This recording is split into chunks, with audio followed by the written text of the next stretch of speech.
Bonjour à tous, bienvenue dans un de mes spots préférés, à 2 minutes à pied depuis la maison. Il n'y a rien à dire, hein. J'adore courir dans cet endroit, au cœur de la campagne, avec beaucoup de forêt.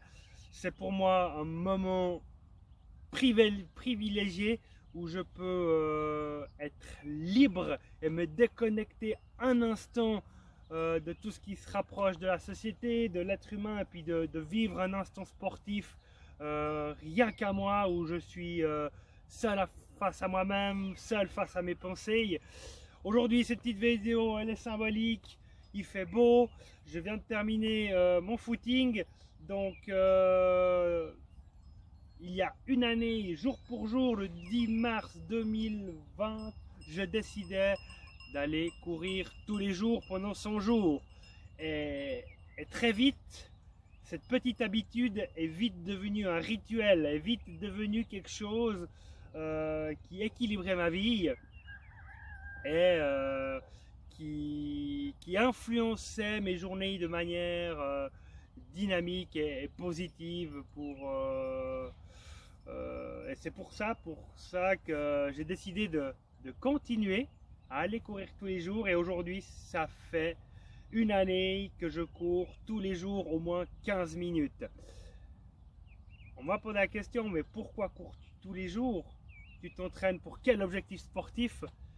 C'est une très bonne question, et en fait aujourd'hui je n'ai plus l'ambition ou l'objectif de performer. Je sais que la société ou l'être humain voue un culte à la performance, à la mesure, au fait de se mesurer, d'être le plus efficace possible, d'être le plus rapide possible. Si je m'entraîne, si je vais courir tous les jours, ce n'est pas dans ce but-là. Si j'y vais, c'est parce que j'ai plaisir à y aller, parce que ça me fait du bien, autant au corps qu'à l'esprit. Et mon objectif, mon seul objectif, c'est celui de durer.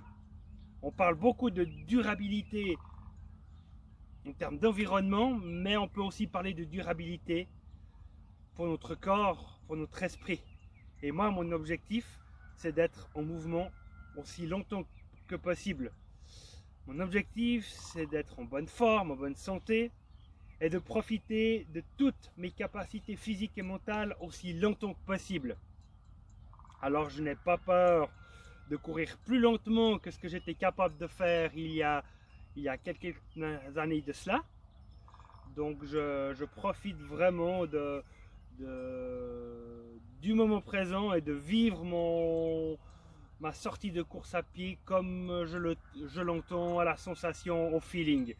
Mais voilà, cela n'implique pas le fait que parfois, si je n'ai envie, très important aussi, si j'en ai les capacités physiques et mentales, de mettre plus de rythme, de mettre plus d'intensité dans l'entraînement. Mais voilà, pas de planning d'entraînement, pas d'objectif sportif en vue, juste le fait d'être en bonne forme, le fait de durer. Et je me laisse aller, et avec toujours dans un coin de ma tête ma philosophie: ne craignez pas d'être lent, craignez d'être immobile. Je préfère aller courir 15 minutes lentement que de ne rien faire du tout. Et voilà, aujourd'hui, je suis heureux. Ça fait une année que je vais courir tous les jours, et j'ai bien l'intention de continuer sur ce rythme-là. Donc à partir de demain, je me lance dans une deuxième année, et puis on verra jusqu'où j'irai, parce qu'on n'est jamais à l'abri de maladies, d'accidents. Donc voilà, il faut se laisser aussi une porte de sortie, et pour ne pas culpabiliser si, ma foi, la série doit s'arrêter. Je vous souhaite une excellente journée, prenez soin de vous, profitez de cette belle journée qui s'annonce, et je vous dis à tout bientôt. Ciao ciao.